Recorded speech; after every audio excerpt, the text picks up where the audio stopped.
से मेरी फक्त इतनी सी लड़ाई है, मैं वो सर बनाता हूँ जिन्हें झुकना नहीं आता। हमारे मुंबई से आए हुए हैं जनाब सिराज तालिब साहब, जो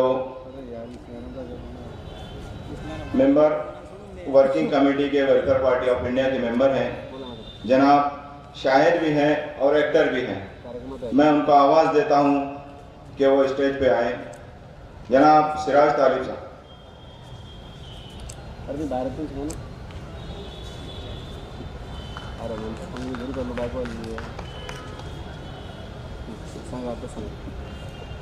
बहुत बहुत शुक्रिया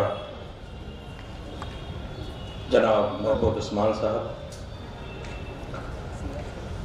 आज के इस मजलिस में तशरीफ फरमा वेलफेयर पार्टी ऑफ इंडिया के नायब सदर आली जनाब इज़्ज़त माब मुश्तबा फारूक साहब, स्टेज पर तशरीफ फरमा महाराष्ट्र के सदर जनाब अब्दुर्रहमान साहब, वक्त बचाओ मुहिम के कन्वीनर महाराष्ट्र के आली जनाब डॉक्टर अबरार साहब, जनाब कलीम खान साहब, अजहर चौधरी साहब और वेलफेयर पार्टी ऑफ इंडिया के सभी जिम्मेदारान, यहाँ तशरीफ फरमा बुजुर्गवार, नौजवान साथी, प्यारे बच्चों, सबको मेरा सलाम आदाब। इससे कबल कि मैं अपनी गुफ्तगू शुरू करूं, अभी 2 दिन पहले इस मुल्क के अंदर एक बहुत बड़ा सानहा हुआ, जिसमें हमारे भाई, इस भारत के लाल, वो मासूम पहलगाम के अंदर दहशतगर्दी का निशाना हुए मारे गए। हम चाहते हैं कि सबसे पहले हम उनको खराज अकीदत पेश करें और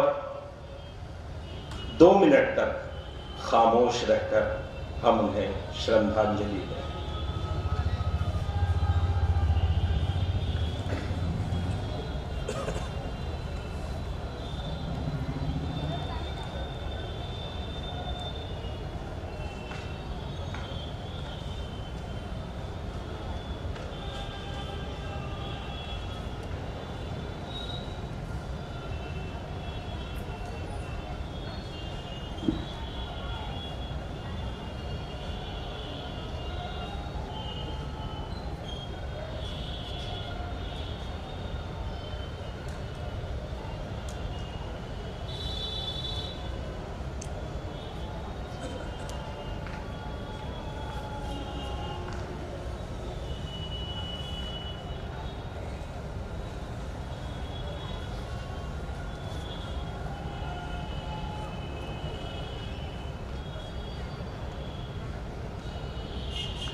साथियों, कलेजा मुंह को आता है एक ऐसे मकाम पर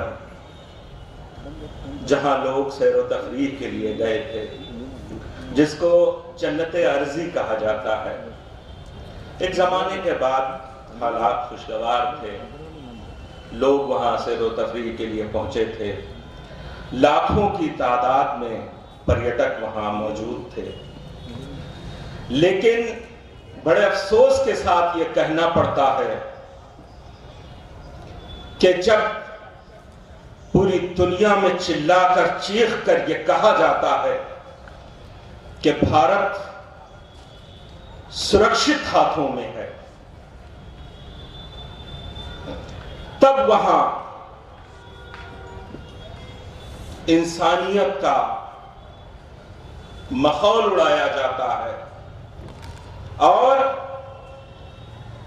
वो आतंकी जो सरहद के उस पार से आते हैं, उन्हें हिंदुस्तान के अंदर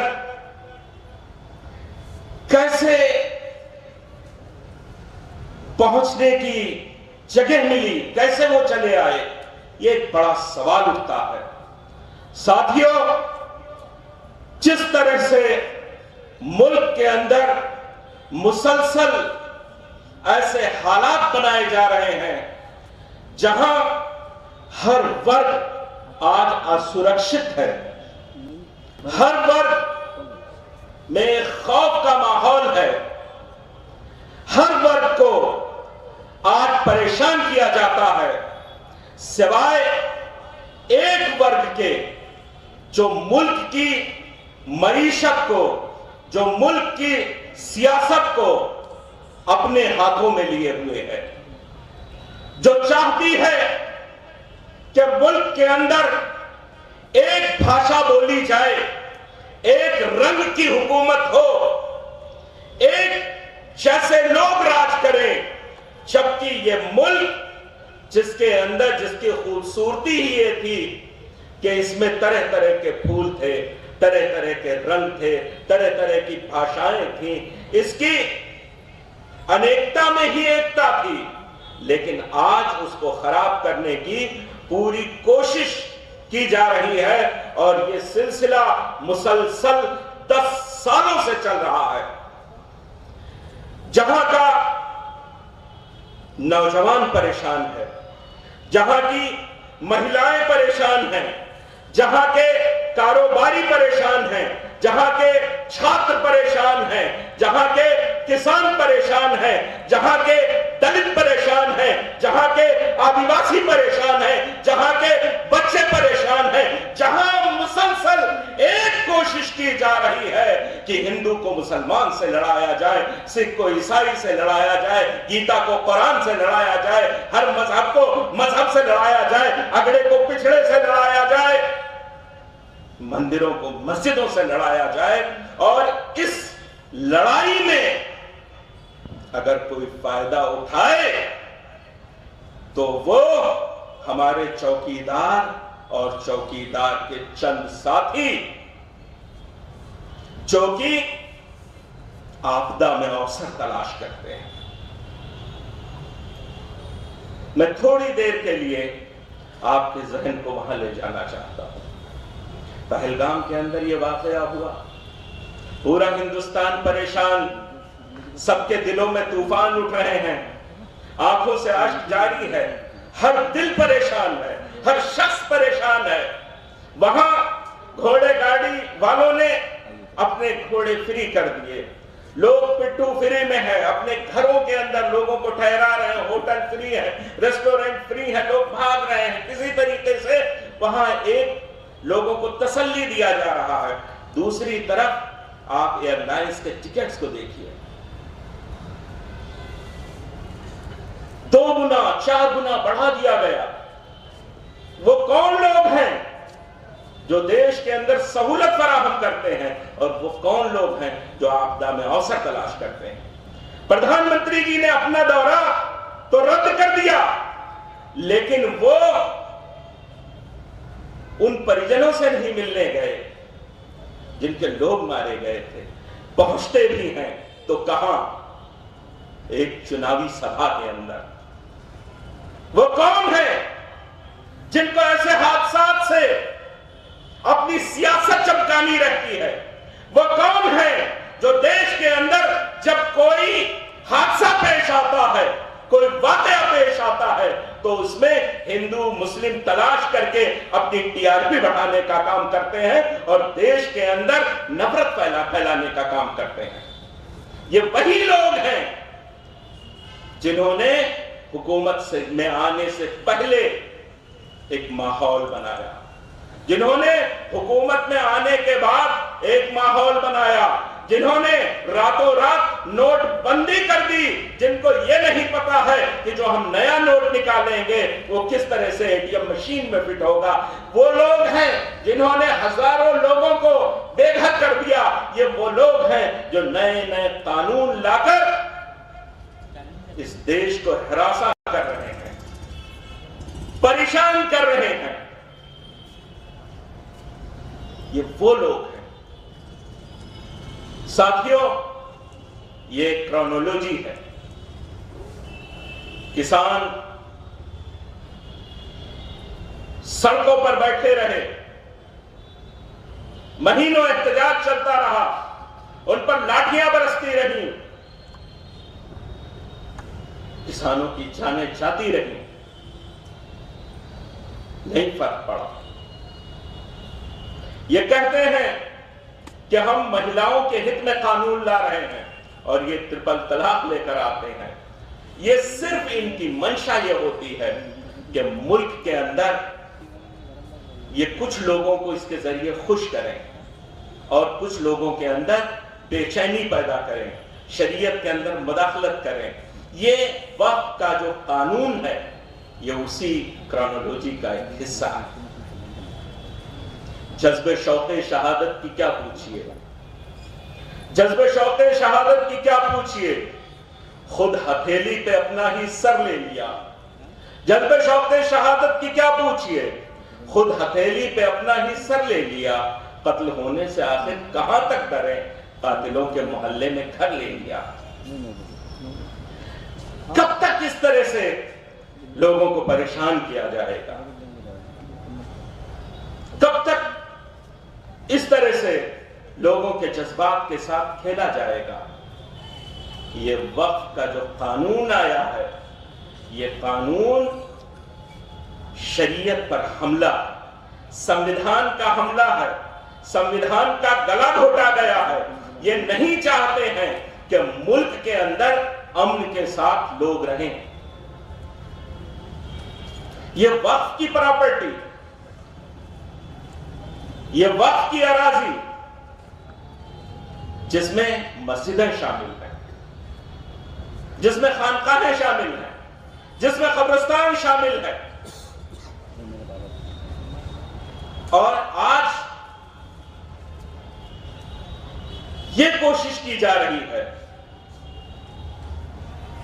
कि जिनको हम जिंदा सुकून से नहीं रहने देंगे, उन्हें हम मरने के बाद भी सुकून से नहीं रहने देना चाहते हैं।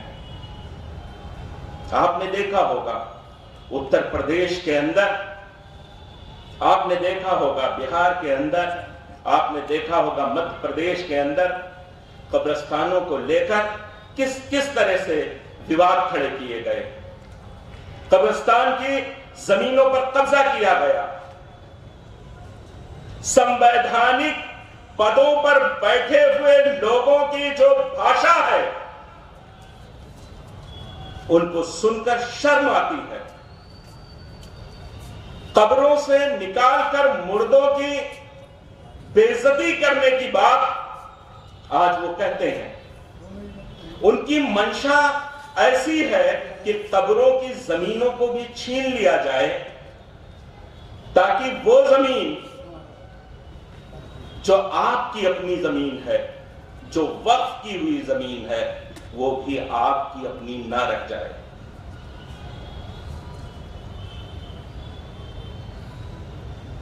ये तमाम चीजें बहुत ही साजिश के साथ की जा रही है।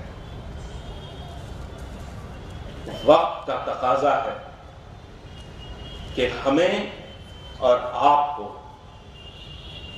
ऐसे काले कानून के खिलाफ खुलकर खड़ा होना पड़ेगा, क्योंकि यह सिलसिला यहां रुकने वाला नहीं है। इनकी मंशा साफ है। इन्हें संविधान से नफरत है, इन्हें मुल्क के अमन से नफरत है, इन्हें मुल्क के लोगों से नफरत है। यहां मुल्क की गंगा जमनी तहजीब से इनको नफरत है, इन्हें कोर्ट से नफरत है, हुकूमत का एक सांसद कोर्ट पर सवाल उठाता है, सुप्रीम कोर्ट को सुप्रीम कोठा कहते हैं लोग, और कहते हैं कि मुल्क के अंदर खुली धमकी दी जा रही है कि अगर वक्फ के फेवर में कोई फैसला आएगा तो मुल्क के अंदर खून खराबा होगा और उसकी जिम्मेदार सुप्रीम कोर्ट है। आप देखिए किस तरह की भाषा का इस्तेमाल किया जा रहा है। तो साथियों, वेलफेयर पार्टी ऑफ इंडिया आज ये मुहिम पूरे मुल्क के अंदर चला रही है। 30 तारीख से 27 तारीख तक वक्फ बचाओ मुहिम पूरे मुल्क के अंदर चल रही है। साथ ही मुस्लिम पर्सनल लॉ बोर्ड ने शुरू से जिस तरह से इस काले कानून के, पहले तो इस बिल के खिलाफ, फिर इस काले कानून के खिलाफ पूरे मुल्क के अंदर तहरीकें चलाई हैं, आज जरूरत है कि हम पूरी मजबूती के साथ निकलकर इस तहरीक को मजबूत करें, क्योंकि ये हम सब की जिम्मेदारी है। अगर वक्त बचेगा तभी मुल्क का संविधान बचेगा, अगर वक्त बचेगा तभी ये दस्तूर बचेगा, तभी मुल्क के अंदर अमन और शांति बचेगी। और यकीन मानिए कि बहुत बड़ी तादाद में अभी वानखेड़े साहब ने जिस तरह से अपनी बात रखी, बहुत खुलकर उन्होंने तमाम चीजों को, एक एक पहलू को उजागर किया। अभी मौलाना साहब ने अपनी तकरीर में बातें रखी। ये वक्फ अगर बचेगा तभी मुल्क बचेगा, तभी मुल्क के अंदर ये संविधान बचेगा। और अगर यह खत्म किया गया तो आप देखेंगे कि किस तरह से जलते घर को देखने वालों फूस का छप्पर आपका है, आगे उसके तेज हवा है, पीछे उसके तेज हवा है, आगे मुकद्दर आपका है। उसके कत्ल पर मैं भी चुप था, मेरा नंबर अब आया, मेरे कत्ल पर आप भी चुप हो, अगला नंबर आपका। एक एक करके ये पूरे मुल्क के अंदर इसी तरीके से लोगों के अधिकार छीनेंगे, संविधान का गला घोंटते रहेंगे और मुल्क का संविधान बदल दिया जाएगा। और फिर वही वहशत, वही आलम, वही माहौल होगा। साथियों, इस मुहिम के लिए मैंने एक नज्म लिखी थी जो कि आप लोगों तक भी पहुंची होगी रिकॉर्ड की शक्ल में। मैं चाहता हूं कि वो मैं आप तक पेश करूं। जागो उठो चलो ऐ लोगो, देश पे संकट भारी है। जागो उठो चलो ऐ लोगो, देश पे संकट भारी है। भारत की रक्षा करना हम सबकी जिम्मेदारी है। नाम पे धर्म के बांट रहे हैं भारत के संतानों को, ये काले कानून बनाकर थोप रहे फरमानों को। संविधान का गला घोंटकर करते वारे न्यारे हैं, दहशतगर्दी पर आमादा बापू के हत्यारे हैं। वक्फ में तरमीम नहीं है, हमला ये इस्लाम पे है। वक्फ अराजी वक्फ की है जो अल्लाह के नाम पे है। बेवाओं मिस्कीन यतीमों का हक उनसे छीनेंगे, बेवाओं मिस्कीन यतीमों का हक उनसे छीनेंगे। ये कासिब एक एक करके अधिकार सभी के ले लेंगे। जुल्म का सहना जुल्म है लोगों, जुल्म इसी से बढ़ता है। जुल्म का सहना जुल्म है लोगों, जुल्म इसी से बढ़ता है। मजलूमों की खामोशी पर जुल्म का सूरज चढ़ता है। तानाशाहों से लड़कर हम अपना वक्त बचाएंगे। वेलफेयर पार्टी ने ठाना है जालिम से टकराएंगे। नफरत की काली आंधी में, जुल्म के इन तूफानों में, नफरत की काली आंधी में, जुल्म के इन तूफानों में वक्त बचाने निकले हैं हम अहले हक मैदानों में, वक्त बचाने हम अहले हक निकले हैं मैदानों में। जागो उठो चलो ऐ लोगो, देश पे संकट भारी है, भारत की रक्षा करना हम सबकी जिम्मेदारी है। साथियों, यह हम सबका दायित्व है, यह हम सबकी जिम्मेदारी है कि इस मुहिम को आगे बढ़ाएं और जिस तरह से हो सकता है इस एहतजाज में हम हिस्सा लें, अपने घरों से निकलें पुरअमन तरीके से, जिसकी इजाजत हमको यहाँ का संविधान, यहाँ का दस्तूर दे रहा है। हम उस संवैधानिक तरीके से इस कदर अपनी आवाज को बुलंद करें कि ये गूंगे बहरे लोग, ये जुल्म पर आमादा लोग, ये मुल्क को बांटने वाले लोग, ये पूरी तरीके से होश में आए और हमारी ताकत से इस मुल्क को बचाया जाए। हम जितने लोग हैं, चाहे वो पत्रकार हों, चाहे वो शायर हों, चाहे वो अदीब हों, खुलकर आज के दौर में ये कहना होगा कि मुल्क के अंदर रहने के लिए हम सबको अपना अपना फर्ज, अपनी अपनी जिम्मेदारी निभानी होगी। मुझे फैज अहमद फराज की एक नज्म है, वो याद आ रही है, मैं उसके साथ चाहता हूँ कि मैं अपनी बात खत्म करूँ। मेरे गनीम ने मुझको पैगाम भेजा है कि हल्का जन है मेरे गिर्द लश्करी उसके, फसीले शहर के हर बुर्ज हर मनारे पर, कमा बदस्त सतादा है अस्करी उसके। वो बर्क लहर बुझा दी गई कि जिसकी तपिश वजूद खाक में आतिश फशा जगाती थी, बिछा दिया गया बारूद उसके पानी में, वो जुए आप जो मेरी गली को आती थी। तमाम सूफियों सालिक सभी शुयूख इमाम, उम्मीदें लुत्फ पे ऐवान कचकुलाह में हैं, मुअज़्ज़िज़ीन अदालत के हल्फ उठाने को मिसाल साइल मुगरम नशिस्तराह में हैं। कलंदराने वफा की असास तो देखो, तुम्हारे पास है कौन, तुम्हारे साथ है कौन, आस पास तो देखो। ये शर्तनामा जो देखा तो एलची से कहा, उसे खबर नहीं तारीख क्या सिखाती है कि रात जब किसी खुर्शीद को शहीद करे तो सुबह एक नया सूरज तराश लाती है। सो ये जवाब है मेरा मेरे अदू के लिए कि मुझको लुत्फ़ करम है न खौफ खमियाजा, उसे है सतवत शमशीर पर घमंड बहुत, उसे शिकोह कलम का नहीं है अंदाजा।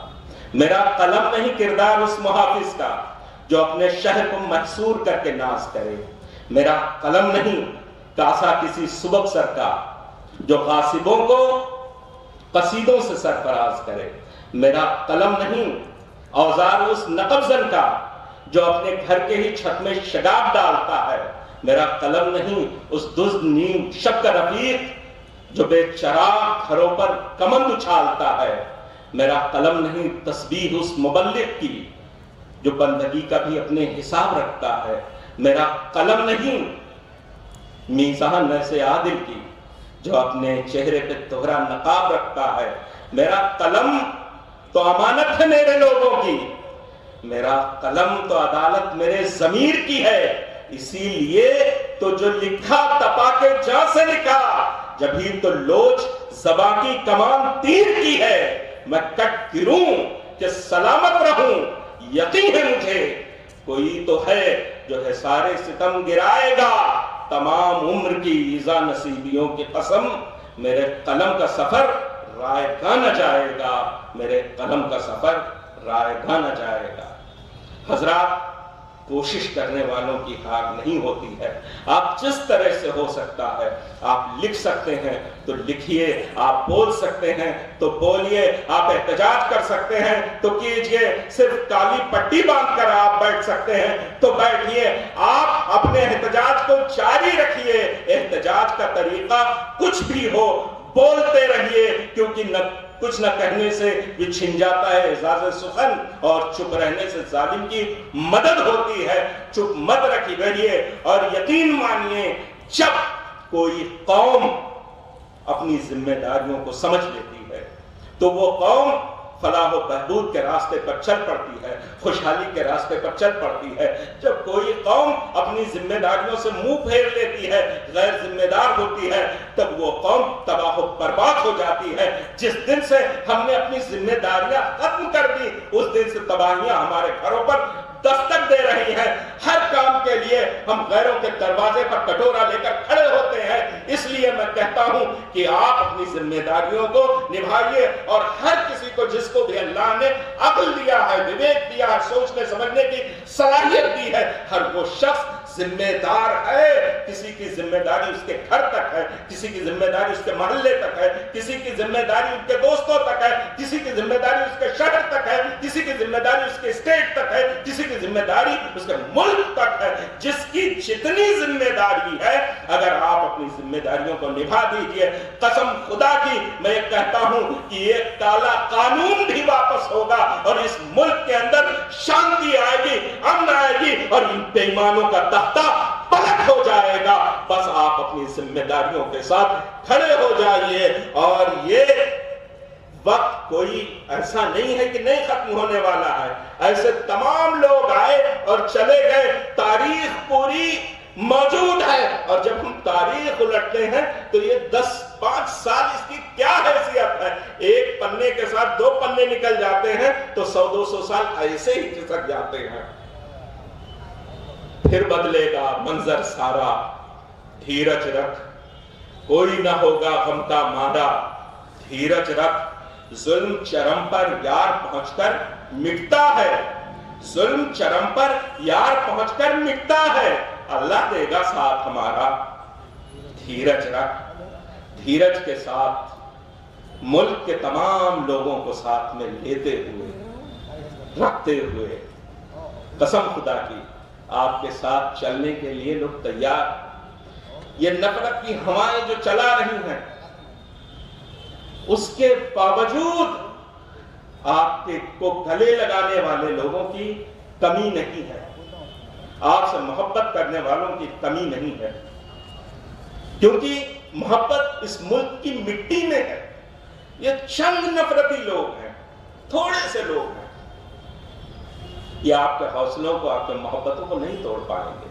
इन फजाओं में कितना भी वो जहर घोलने की कोशिश क्यों ना कर ले, इसके माहौल को इतना गंदा नहीं कर सकते। लेकिन जरूरत इस बात की है कि आप अपना काम करना ना छोड़िए, अपनी जिम्मेदारियों से मुंह ना मोड़िए। इंशाअल्लाह वक्त बदलेगा और फैसला आपके हाथ में होगा और मुल्क आपका होगा। बहुत बहुत शुक्रिया। खुदा हाफिज़।